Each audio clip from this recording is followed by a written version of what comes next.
Hi, I'm Sherilyn Fenn, and you're listening to Twin Peaks Unwrapped. I've got idea man. You take me for a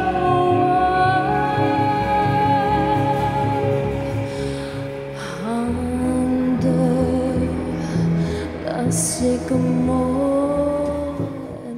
And welcome to Twin Peaks Unwrapped. I'm your host, Ben Durant, and beside me is... Bryon Kazaska. Hey, Bryon. Hey, Ben. How are you? I'm great. I'm excited. I'm pumped. This is going to be a good show. It's going to be an amazing show. Amazing show. I say that every week, but this week I really mean it. All those other weeks I was lying. This week is going to be an amazing show. It is. And why is that? Well, we have a guest, Ben. A guest. Probably one of the best guests we could get besides Yes. Mark Frost, David Lynch, Kyle McLaughlin. Sherilyn Fenn. Yes. Wow. Audrey Horne. Audrey Horne, a.k.a. Audrey Horne, the wonderful, amazing actress, is going to talk with us today. We go left, right. We go deep. We go spiritual. We go into it all. We go everywhere. It's going to be a crazy ride, and I hope everybody enjoys the ride.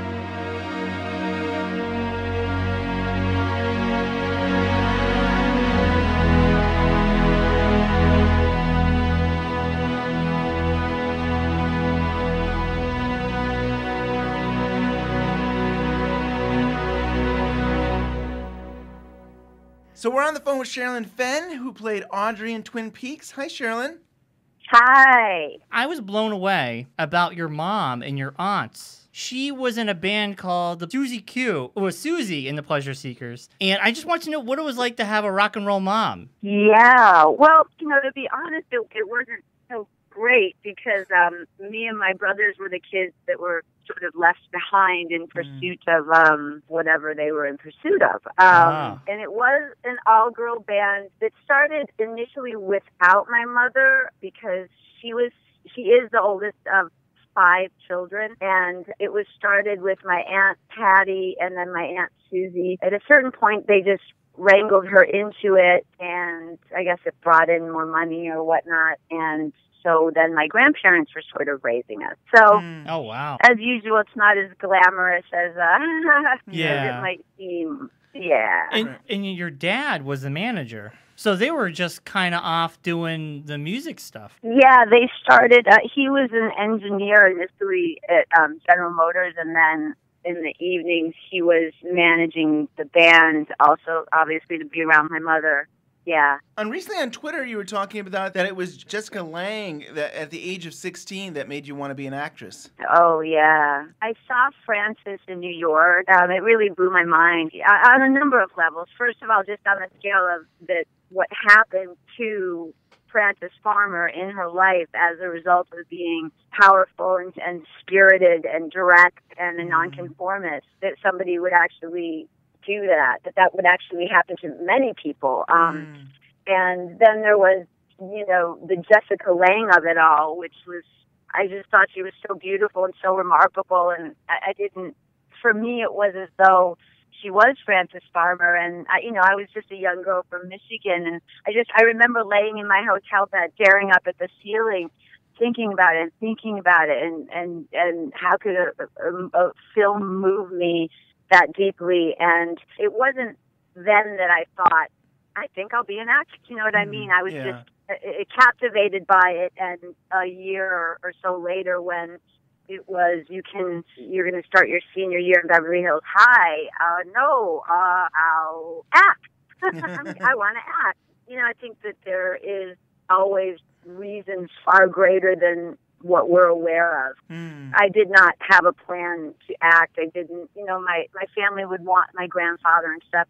Oh, do you want to sing or they were very much like kind of ham bones and they want to be watched all the time. For me, acting became a way of expressing things and exploring things that I didn't understand or needed to learn more about. No, Jessica Lange, though, have you seen her recently? Like American Horror Story? I saw bits and pieces of it. It was a little scary for me. Yeah, Me too. It just shows the power of Jessica Lange. She's I amazing. mean, she won every time she did that show. She makes me want to act. She's just an amazing actress. She's an amazing lady. Yeah. And I had never seen Frances, but I watched the trailer and I was like blown away by her performance. Just in that trailer, that the emotion that she went through and fighting against, basically the law and the system, and it really seemed like an amazing performance that she gave. Yeah, it was remarkable. I think, she was up for Best Actress, and then they gave it to Meryl Streep for Sophie's Choice, but they gave her Best Supporting for Tootsie, and I believe that was their way of saying, okay, 2 women can't win, so you're getting this one. Because, yeah. Do you remember how you got involved with Twin Peaks? Yeah, it's kind of a cool story. What was happening in my life, which then relates to what happened on the show, was that I was 24 and had been, had done a few things. I think at that point I'd done 2 Injunction already, and I wasn't very happy. I went to a prominent manager's party, Christmas party, and she spoke to me a day or 2 later and said that she had been observing me, and she said, don't try to be who, likable or who you think people want you to be. She said, if you're a good actress or an actor, she said, I always tell them, who are you? If you're kind of sarcastic, if you're a smart ass, if you're shy, if you're, whatever you are, you try to stay in that center of yourself, and the good directors will want to work with you. David just looks at 8x10s and decides who he wants to bring in. There was no specific role that I was told I was up for. And he had a photograph of me where I had short platinum blonde pixie. So I went in and I was quiet. He did most of the talking. He asked me more questions, and I answered honestly. What do you think of the script? I said, well, everyone's sleeping with everyone. And, what did I know? I was just a kid. And he's like, yeah, they are. It's kind of a soap opera or whatever. And so anyway, I left, and the casting person called my manager and said that I should have been more positive, et cetera, et cetera. And a week later, they called and said that he was writing a role for me. Wow. Audrey Horne was not in the script. She wasn't in Northwest Passage until I got to meet him. And then he wrote her in. In the pilot, there was very little to do. If you put all my work together, it was maybe 2 pages. So it was an incredible verification of being one's true self instead of, hi, blah, blah, blah, this kind of nonsense. So, yeah. And then I got the role written for me that pretty much changed my career and my life, really. Yeah, isn't that something? Kind of, yeah. What's interesting, I thought, is that you've done it.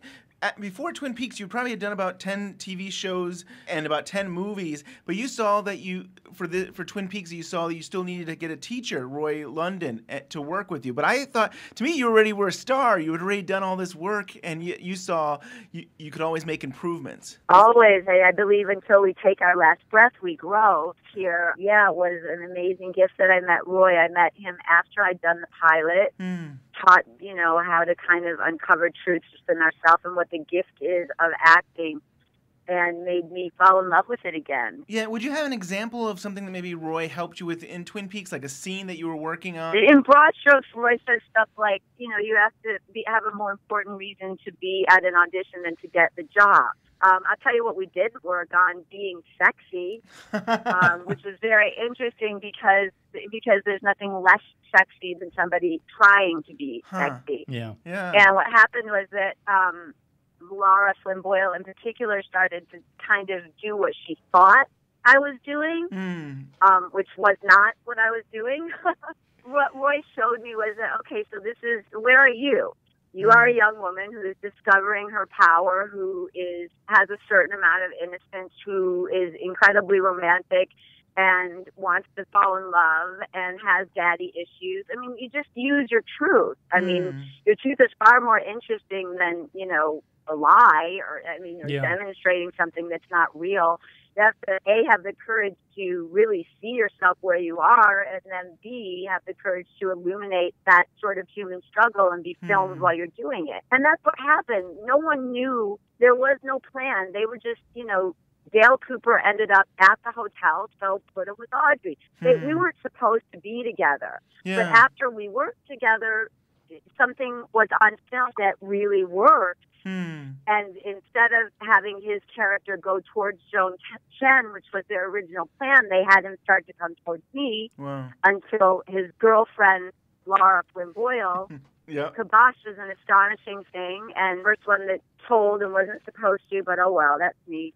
I love that about I you. was shocked, I remember saying to David, you mean that, like, is this how it goes? Like, an actor complains that Right. she's the girlfriend and then you change? Yeah. And then she started, like, So unfortunate. smoking in scenes and doing all kinds of strange, I think she danced in a scene. And God, I love this music.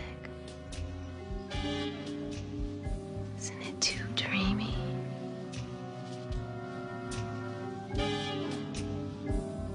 second episode where I had to dance, well, that very day, David said, okay, Sherilyn Fenn, Laura, we're rewriting this scene. Get a cappuccino. Wow. He rewrites the scene. I'm panicked. Oh, my God. I already worked with Roy. David's rewriting the scene. What am I going to do? Yeah. I call Roy. Roy says, Sherilyn, it's David. Don't worry about it. Just do what he says. I'm Right. like, oh, okay. And it's funny, that's like one of the most memorable scenes is you dancing. I know. Yeah. And I was frightened. I'm like, what do you Oh. mean I have to dance? I don't want to dance. What am I supposed to? So we wrote you a song and you're just going to put it on and you just groove. I'm like, oh my God. I think if you look closely enough, my hands are shaking. I was really, I felt silly. Yeah. I mean, I did. It was I so good, was though. like, look at me dance. No, God. That would have been really ugly. It's so interesting you say that about dancing, and you go all the way to the end of season 2, and you don't even want to be part of the pageant. You're like, I'm going to make a speech. I'm a businesswoman now. And your You've character, evolved. your character evolved in a matter of months, according to the show. It had to do with me. From the bottom of my heart, I don't want to be the town bathing beauty. Roy and I talked about that. He said, if you're going to be in a parade, you might as well lead it. Yeah. They're doing what they're trying to do what you're doing, so we're moving in a different direction. Stopped wearing sweaters. I got sporties, like business little jackets, and started just moving in a different direction because they were trying to, it was crazy, and we had lost David the second season. I mean, he wasn't there. David doesn't do things to be weird for the sake of being weird. Right. Yeah. That would, again, be like playing sexy instead of just, you're a person. It's sexy when somebody's authentic and they're just like emotional and trying to find their way. That is where Roy really had a hand, where he said, let's move in this direction. Yeah. She wants to become a special agent. She's going to show him. Right. And now that she has this love to fill the hole that her father never gave her the love, she had purpose. All of a sudden, she had a purpose. And she saw the way it was never explored. I wish it had been more, her little brother Johnny, and the way he was treated and why he was that way. And, Yeah, her mother. I mean, it was a mess. I'm glad you bring that up because there's a deleted scene where Audrey and Johnny and Dr. Jacoby and the mom are in the room, and Audrey's mom blames Audrey for pushing Johnny, and that's why he is. And Dr. Jacoby says no, but Audrey's already left the room. And I thought, boy, that could have been an interesting storyline to have this dynamic between the mother and Audrey and saying, there's this friction. Were you interested in that kind of a storyline, or what did you think about the dynamics of that? I think that I love Johnny, and that's the bottom line. And my mom's a fool. That's what I think. I don't care what my mom says. Yeah. Totally. I didn't. She's a very nice lady, but it wasn't a click for me. I didn't really. I was like, I don't care what they write. I know that I love this brother of mine, and that they don't treat him right, and whatever. And they were busy telling other stories. Yeah. And were there any directions you had wished they had moved Audrey into? No, I mean, I think the biggest one is the obvious one. I was really upset that they moved me away from Dale Cooper. The funniest thing, which you probably maybe heard me say before, is that now Kyle will admit the truth. Then he wouldn't. But at the time, he was saying, no, my character she's too young for me. Okay, well, meanwhile, he's with a girlfriend. I'm 24, 25. His girlfriend's 19. Wow. Right? Get it? Yeah. Machen's 17, right? And then they bring in Heather, who is younger than whatever. Right. Okay? It's silly. Guess a simple goodbye was out of the question.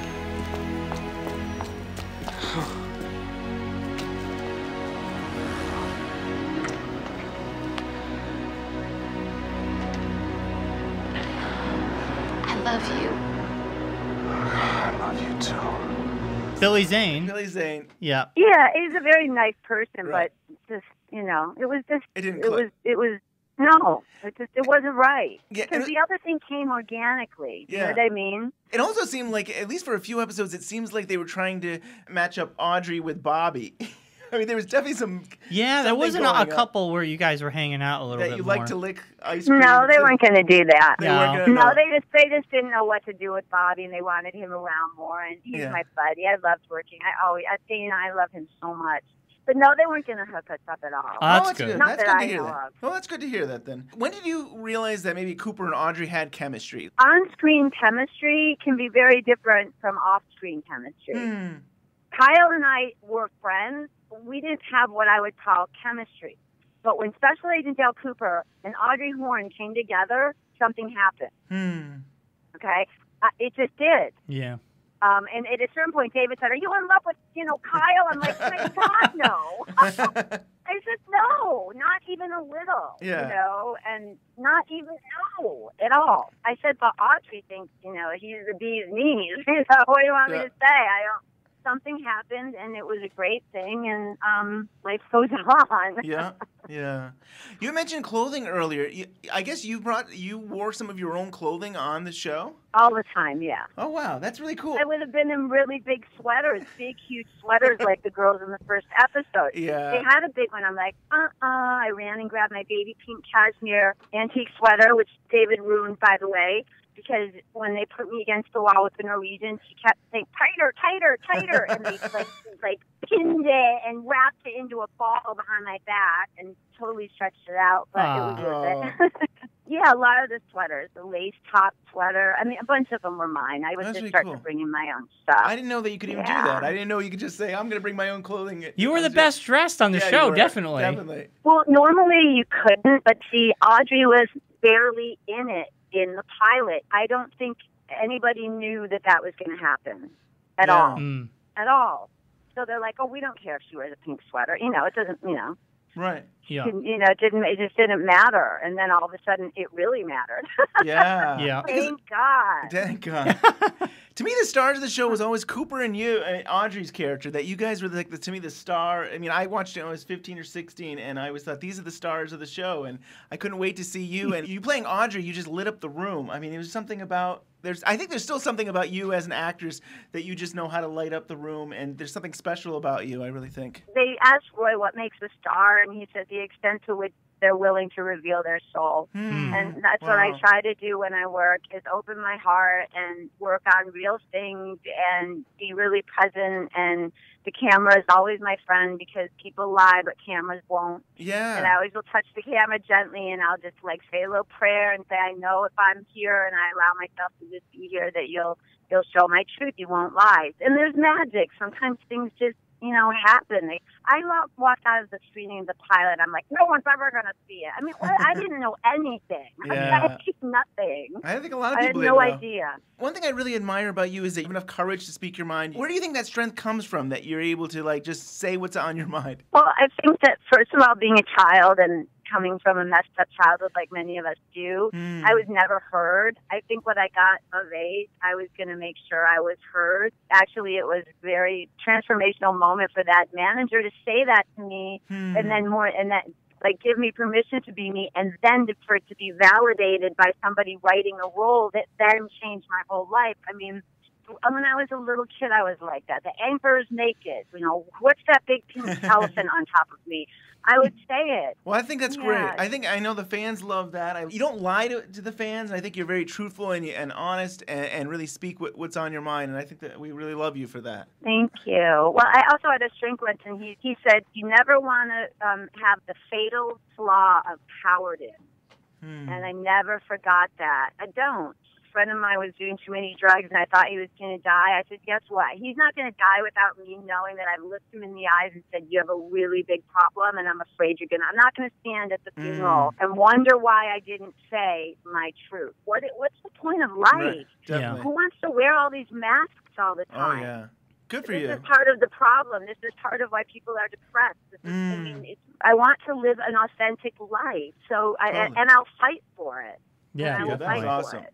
Well, you're a good model. Good model for all of us, I think. There was talk of actually doing a spin-off of Audrey. Can you share a little bit about that? Yeah, we had dinner with my manager, my longtime manager, and BKL, and his agent, Tony Krantz, at the same place we used to always go Muse, where she would get them to always make him homemade tomato soup. She's so cute. And they said they wanted to do a spin-off where Audrey goes to Hollywood, and it was called Mulholland Drive. And again, me being, you know, young and dumb, and I said, well, do people do that? I mean, what's it about? Is Agent Cooper in it? I don't understand. And that was it. It never ended up happening. Well, it did turn into a movie later, but I wasn't asked to join. That's but like life went on. Other roles came up, but things were done. So I don't know. I went and did A Vice and Men, so I didn't do Fire Walk with Me, which she was not happy about. But I had signed to do A Vice and Men. Right. You know? I was already contractually obligated, and frankly, I was gladly obligated to work with those people. And Malkovich was in that. I mean, that's an amazing experience to be able to work with Malkovich. I mean, you can't beat that. I felt like I was a real actress when I got to the movie. I'm like, oh my gosh, I'm a real actress. I'm doing John Steinbeck with John Malkovich and Gary Sinise. I couldn't believe it. It was so exciting. That's awesome. David was mad. He was. It's the first time he yelled at me. I'm like, well, you're yelling at me, and they hired. I screen tested for this. Like, I had to work to get this job. What do you know? So, well, we can't replace you in the movie. And that's a good thing. Good. Yeah. But you did. You can't replace me. Yeah. But you did do Wild at Heart in 1990 in between Twin Peaks. What was that experience like working with David Lynch on a movie? It was great. You know, working with David is, as you might imagine, it's abstract. David lives in a beautiful world that is many, many, many worlds. Sherilyn Fenn, I'm doing this movie, and there's this China doll, and she comes out, and she's all bloody, and it's you. And I'm like, okay, you know, this is how it gets introduced, right? Yeah. And so he'd walk up to me, and it's freezing, and more blood, and you take your finger in there. And he'd be like, you know, just when you can't think of something, where's the bobby pin? I can't. It's hard to explain working with him. He just takes you into this other place and looks deep in your eyes, and I trust him completely. I trust him. I remember after my brothers saw some of Twin Peaks, they were like, that's just like you. You're such a brat. And I was like, oh, wow. You know, he saw something in me, meeting me for 15 minutes. Like, who does that? He's just a different kind of a person. He's not like everyone else. He's one of a kind. Remarkable. And you had the rare privilege of working with both David Lynch and his daughter, Jennifer Lynch. Working with both of them, what was that like? Now, mind you, Jennifer, I'd only met her on the set once. My childish attitude was probably that I was jealous that she was David's daughter and I wasn't. Seriously. You know, I like, hi, you know, it's silly. So Jennifer Lynch, I imagine, is less abstract than David Lynch is.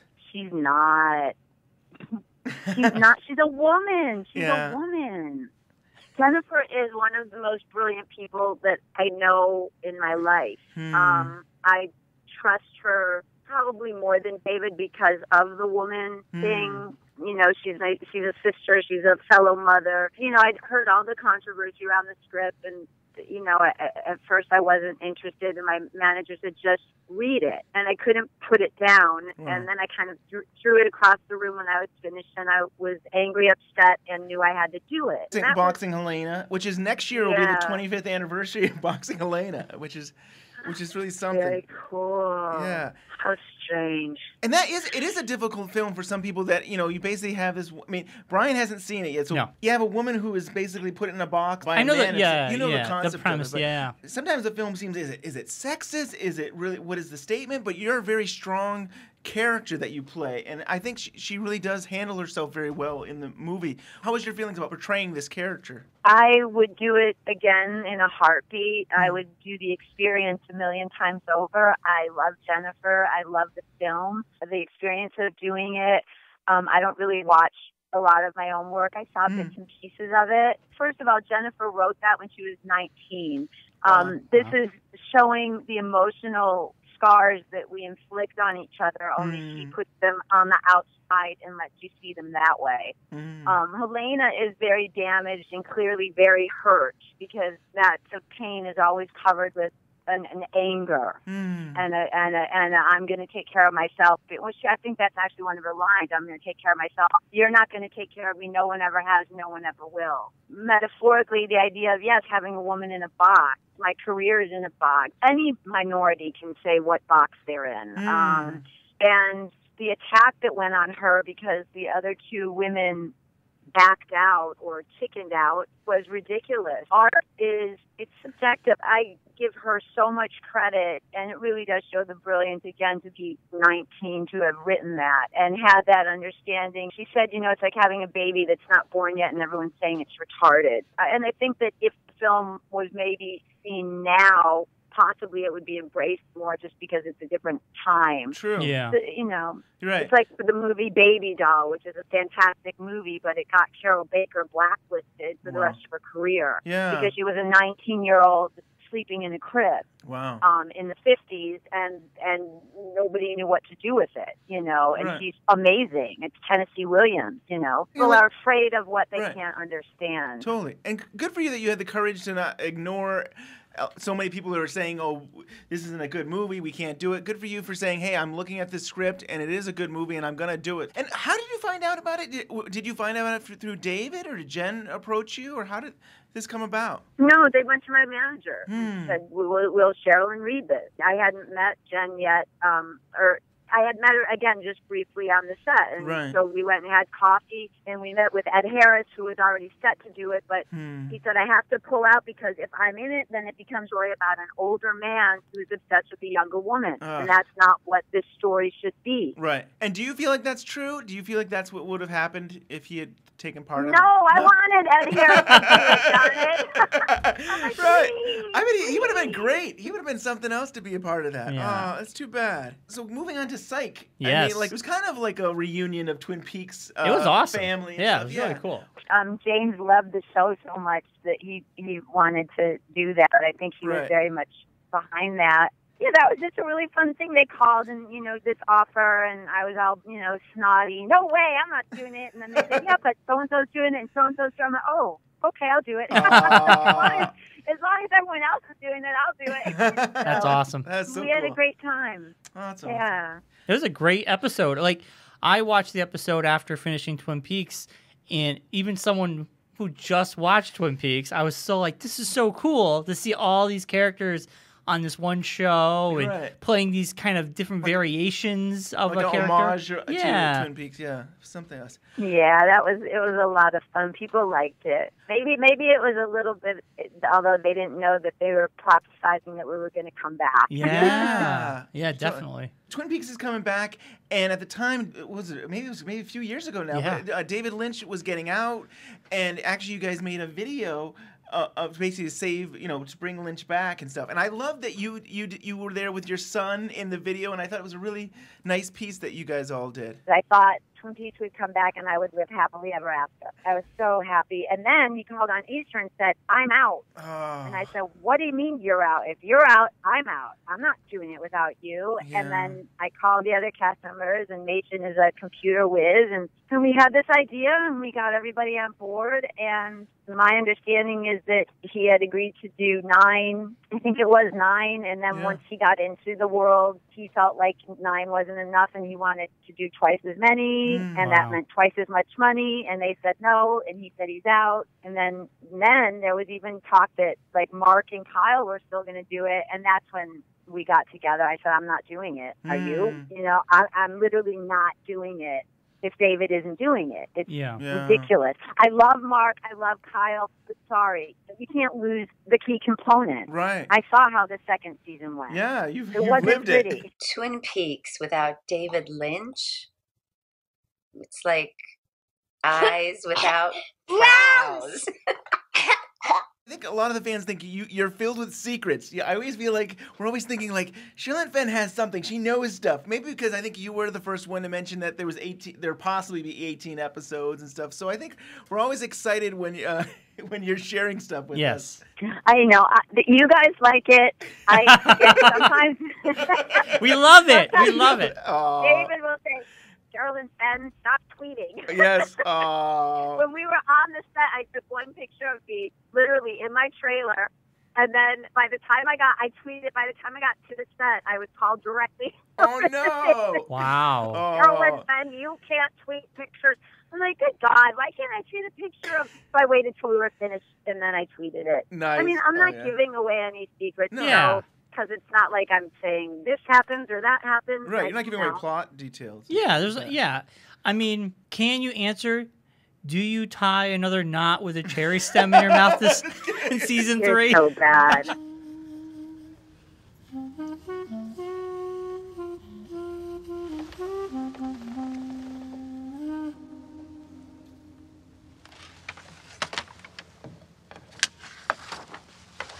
Sign here.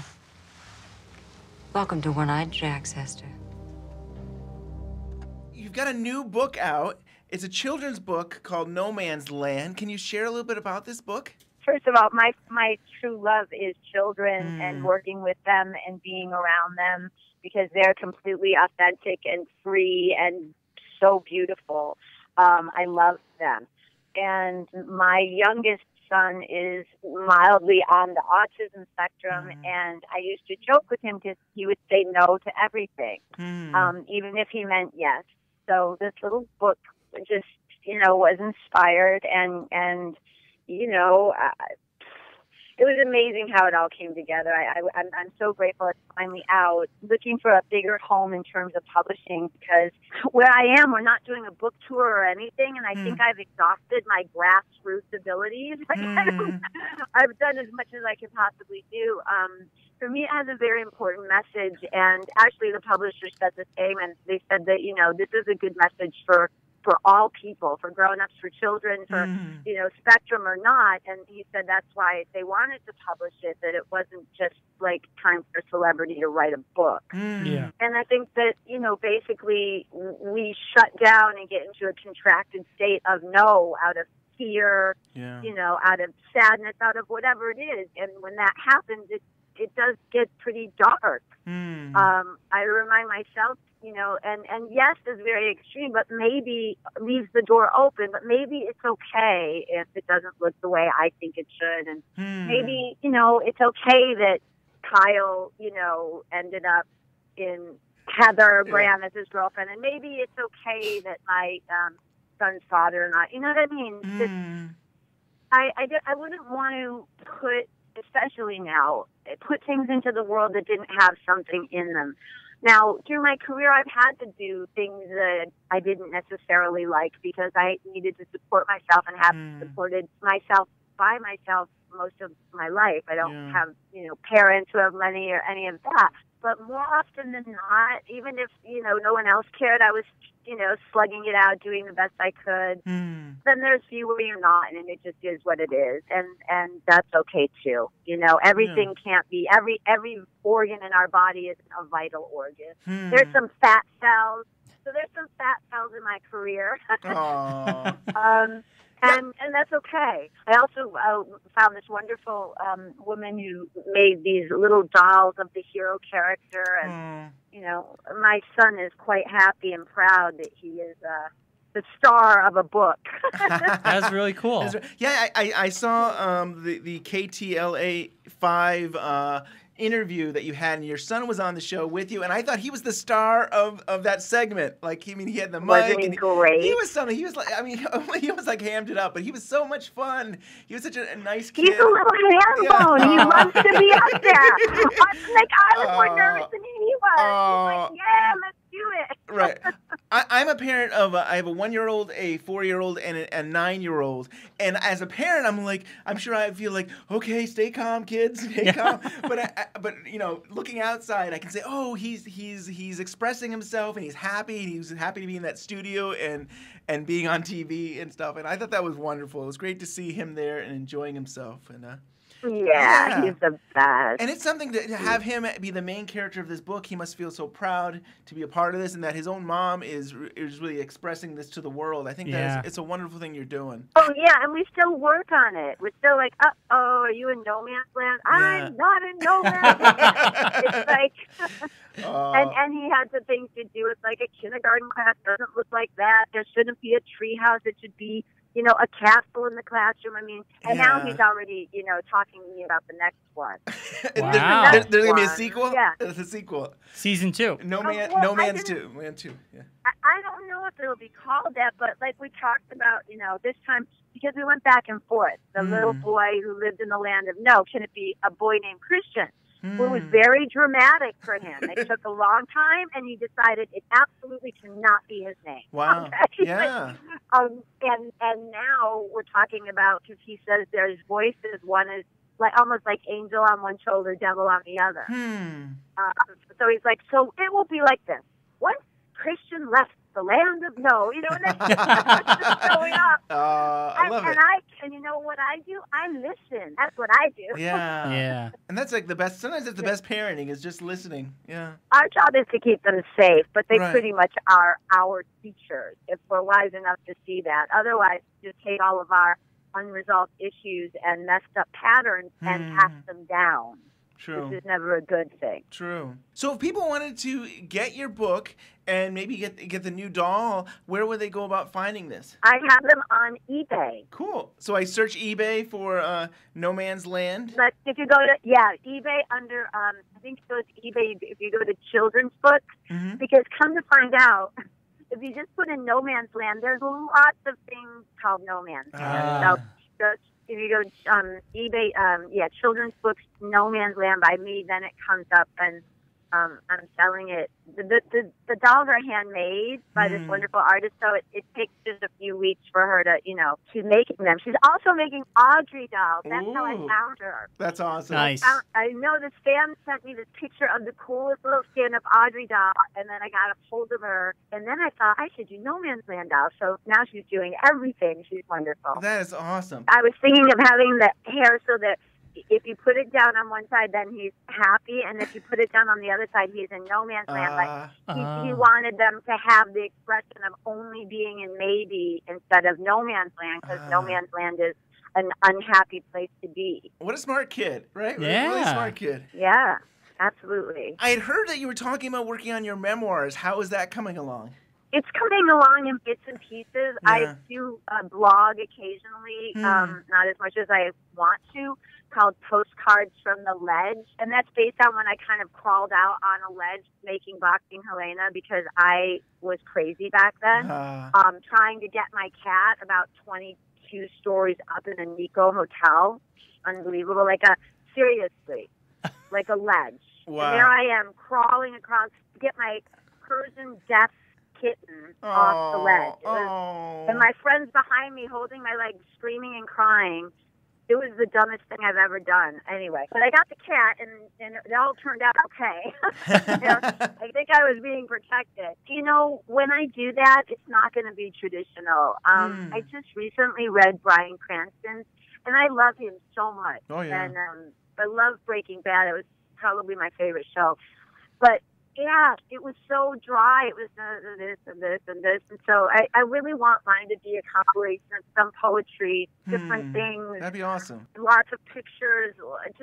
I don't want it to be, I was born February 1st, 1965 in Detroit, Michigan. It's so boring. Yeah. So I'm gonna figure that out. And I'll be 52 on the 1st. So, you know, I have a little time. I don't have to rush. Happy early birthday. Yes. Thank you. But I'll share experiences like Prince was one of the first people, oddly, that I met when I moved to Los Angeles when I was about 18 and stayed friends with him for many years. He's a huge influence on my life and showed me a work ethic and really would talk about God a lot, and of course kind of in love with him, who wasn't. But our relationship wasn't that way. He saw me as somebody that he needed to protect. It was very, very interesting. Huh. Wow. And that's wonderful that he was there. Share some of my stories about, you know, spending time with him, visiting him, and Minneapolis, and all kinds of fun things. He's such a special soul. I miss his physical presence, but he's more powerful than ever where he is now. Yeah. Wow. Yeah, I mean, we all know last year was just a horrible year for celebrities passing or away. just people in general, right? Yeah, it's people in general. But yeah, I did see some of your tweets. Did you post something about Johnny Depp as well? Yeah, I put tweets up about Johnny too. Johnny was my first love. Really? Johnny and I met. Yeah, I was 19, he was 21, and we were both just getting started in the business and had the same agents. But we met because we both got cast on an AFI film that we did together with Max Perlich, and that's where we fell in love and were together about 3.5 years. Wow. He'll always be my first real love. Man, that's awesome. Yeah, Johnny Depp, he always comes across like a really cool guy, and I love what he does for kids. Like, he'll go to the children's hospitals dressed as Captain Jack. Wow. And you should see, you see videos of that, and those kids, man, their eyes are as big as moons. I mean, and the guy just always, to me, I've always been a big Johnny Depp fan. He's just like an awesome person. Like, he's always come out as a very humble person. Yeah. He's got a heart of gold. He's a very, very good, kind person. Yeah. And I think, like anybody, I think that he's going through a hard time right now. So my prayers are always with him. And it's hard to live your life the way that he has had to. I used to think a long time ago, actually, but that I wish for more success and more fame. But I really am so glad for what I have because I just wouldn't want to be under scrutiny that way and think I had to. It really it just feels so invasive that you might inadvertently start to wear masks that you don't really want to just because you feel like you're constantly under a microscope. Yeah. Right, definitely. So I feel bad for him for that, but he's good. He's got 2 beautiful children, and that nothing can touch that. Exactly. Yeah. And in regards to you, I really respect you that you've been able to do things your way. It seems like a lot of the times you've gone in and you haven't done everything where, I think you've said in interviews, they want you to go to parties and they want you to do this and that. And you kind of said, no, I'm going to do it my own way. And I have such respect for you that you've done that. Well, I just didn't like parties. It's like, somebody's going to tell me, gets me a job. At first, I believed them, maybe the first couple of years when I was young. And I'm like, that's ridiculous. The party doesn't get me a job. Right. It doesn't get me the job I want. You go in, you read, you show them your work. You know what I mean? It's not, here I am at a party, Right. Yeah. No, right. It's so silly. It is. Yeah, definitely. So is there anything you want to share with us? What are you working on? I just did a show called Confess it's Alyssa Down. It's directed it. It's based on a book. And also, I've been hand painting these really fun Twin Peaks high school T-shirts and selling them on eBay as well. We'll link to that as well. Yeah. The sister's got to make a living, when she's not working. I was impressed by that. It just started out, honestly, as fun. I got a bunch of them. They sold me about 10 of them, and I was painting them for my friends and family. Just a few people that were like, oh, I want one. And then I had left over. And so I put like 3 or 4 up, and they're like, gone. Yep. And I was like, hey, we got something here. So I like it. It's like beginning, middle, end. And I put on little cherries and the cane, put Audrey on it. I love it. So I've been doing that. And it feels really authentic. It feels like it's a high school shirt there. Yeah, I saw it on Twitter. It's the Twin Peaks high school. Yes. Right. I thought in gym and then, Yeah, that's awesome. That is so cool. I bet you anything. You start up an Etsy store, you'll probably do better than eBay. Yeah. Because people will know it's you.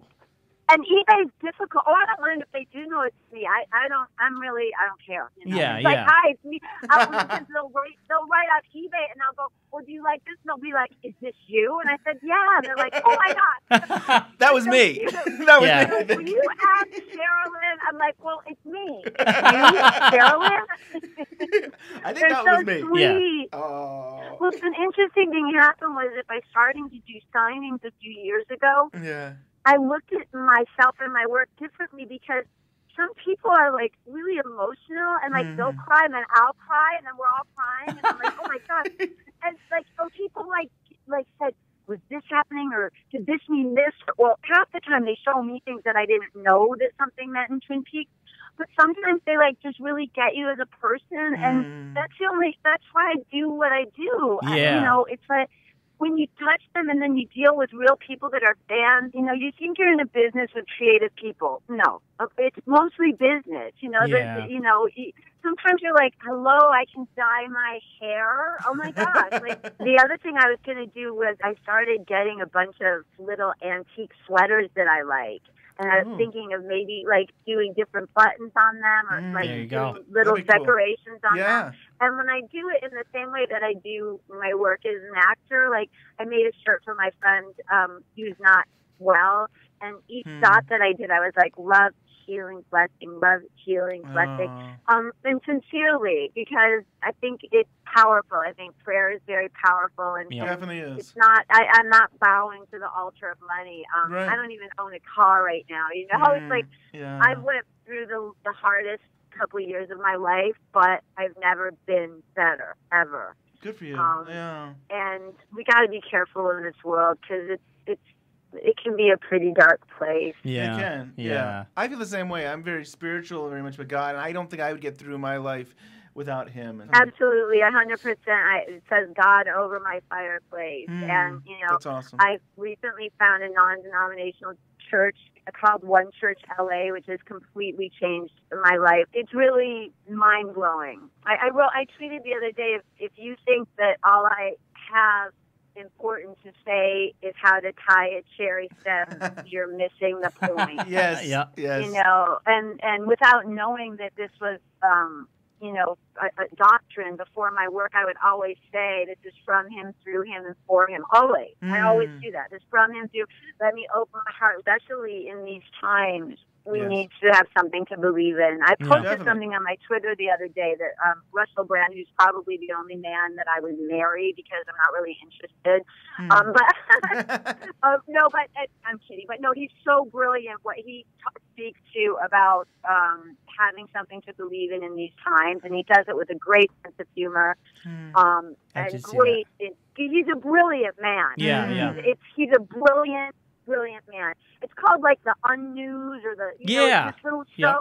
He just did one about, and he talked about C. Lewis's book and talked about having a God to believe in, and talked about how all of the top 10 movies, most of the top 10 movies internationally are fantasy movies, and he broke down why. And seriously, God has gotten the worst identity theft. God and Jesus, and what I found in my life has changed my life so drastically.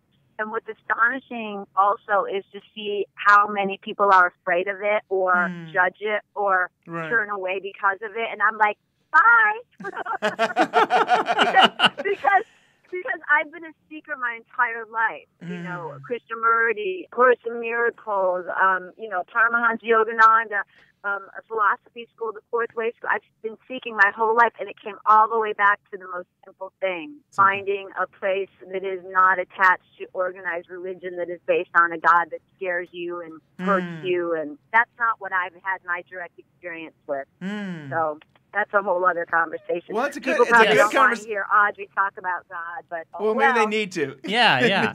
I mean, this has been enlightening. I think it's been really good. I mean, in the Bible, they talk about when two or more are together, here I am, in some way. So it's kind of cool in a way that we had a moment here to talk about God. That is very, very awesome. It's truly the most important thing. Totally. When you fill that space, you think it's a man, you think it's a woman, you think it's a job, you think it's a this, a that, a this, a that, and then it still doesn't get filled. There's a space inside all of our hearts that can only be filled by God.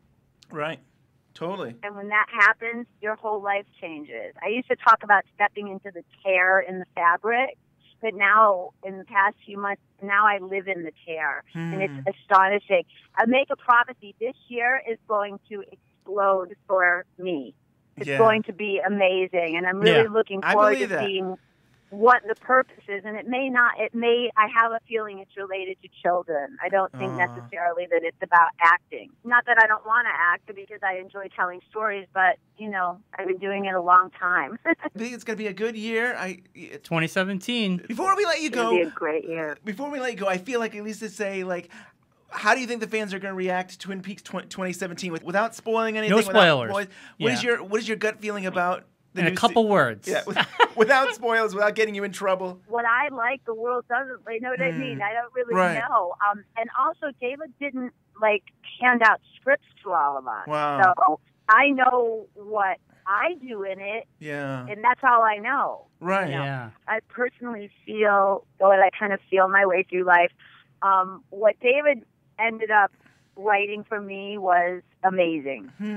It was wonderful. Oh, I was so excited and challenged and nervous and thrilled, and that's and we had a great time doing it, and we just it was a bumpy ride getting there, but once we got there, we just hugged, and he's like, "It's great, be happy," and he said that he loved doing it so much. He said if people like the show, that he would do more. Oh, that would now, be something. David can change his mind, as we know, Yeah. But he said the hardest part is writing it. It's just really buckling down and getting it written. He said, but, Sherilyn, he's like, you never know, and that's the truth. He's right. You don't know. Yeah. Right. You have no, it's a throw of a dice. They could love it, they could hate it. But he loved doing it so much. He said, if they love it, I would do more. And I'm like, that's great. That's awesome. And it's funny, in a way, it feels like you've gone full circle. Like when you first went into the character of Audrey, there was this nerves and uncertainty and trying to feel it out. And here you are, 25 some odd years later, it almost seems like that's going through that again, which is exciting. It's so exciting. Yeah, in a different way, though, I'll tell you, though, because the difference is that I feel like each of my steps are ordered now. I feel like I've never been stronger or wiser or feeling better on every level. Wow. I feel like whatever's going to happen, it's just, I'm covered. Yeah. I'm covered. We all are if we choose to not. But it's so exciting, but it's also a little overwhelming. Sometimes I'm like, yo, the plate is full, okay? I'm stop, because there's a lot going on all at once, and there's blessings and there's burdens in the blessings. So there's just a lot going on, but ultimately, it's so beautiful. It's so, it's like looking at nature, the infinite amount of colors of green there are. I'm not afraid anymore. Awesome. I'm not a child anymore. Yeah. So I can go even deeper than I did before, and I know I'm covered. I'm good. And I'm a veteran actress. I walk on a set, I feel like I'm at home. That's what awesome. I mean? Yeah, that's so cool. And I'm so happy that you're at that place. That's new for me. Yeah. Thank you to Sherilyn Fenn for coming on the show. That was a really special treat, huh, Bryon? Sure was. If you're listening to the show when it first came out here today, it's actual Sherilyn Fenn's birthday. Happy birthday, Sherilyn Fenn. And she has a new website that she just launched, SherilynFenn.love. And there you can check that out. And she has her shirt and she has her book. And I think she has the doll there that you can, if you want to buy that, you can go to SherilynFenn.love. And go on Twitter and wish her happy birthday. I'm exhausted from the interview. I know you got to be on cloud 9. I am. This is like a childhood, someone fantasy. Maybe if 15-year-old me knew that I got to speak to Sherilyn Fenn, I think he would lose his mind. Yeah. It was very special. It was something else. I mean, she's a wonderful person, and I'm so happy that we got to talk to her, and we learned a lot. I think it was. A ton. I think it was great. I love it. How can we top that? I don't think you can. Right. I'm so looking forward to actually seeing her in the new Twin Peaks. And Yeah. So please go on iTunes. Give us that wonderful 5-star review if you like today's interview, and that will allow us to continue and grow. And people will find us on iTunes. Give us a nice little glowing comment, if you will. You can email us at twinpeaksunwrapped@gmail.com. You can find us on Twitter at Twin Peaks Unwrapped. Yes, Twitter. My new favorite place. You're on there. Do you want to share what your Twitter account is? I'm actually on Twitter now. It's Damn Fine Java. Damn Fine Java. You know why? Because Damn Fine Coffee was taken. Java's cool. Yeah. So I went to the next best thing. But I love Twitter. And I think you're more active than I am. I mean, you've been very much socializing. Yes. You're talking about TV shows, yes. and you're really engaged. And I'm glad that you're doing this. Yeah, it's fun. Kind of moved away from Facebook a little bit. I mean, I'm still on there, but it's still a good place and all. Right. But Twitter, I like to engage and talk to people. And I feel like you do more of that on Twitter. With Facebook, it's just you post something and that's it, and you just see what happens. Where Twitter, you can do that, but you can also engage with others, and they can engage with you. And totally, it's a community. And speaking of communities, Twin Peaks Unwrapped, join us there or on Facebook. Our likes are going up higher and higher. That's awesome. I would like to hit 400 at least before season 3 starts. And Reddit, Twin Peaks on Reddit. Great community there. People have been very supportive. When I post questions and I post our show, we get a lot of great feedback. Awesome. So. And you already mentioned iTunes, but it's so important that we get those 5 stars and the reviews. And it's so that more people can see and find out about our podcast, and that means so much. If you enjoy this show, if you enjoy the other shows, please go to iTunes and write a review. Give us those 5 stars. Yeah, and I think us or any of the other great Twin Peaks podcasts, if we can get one of us in that top 50 before season 3, how cool would that be?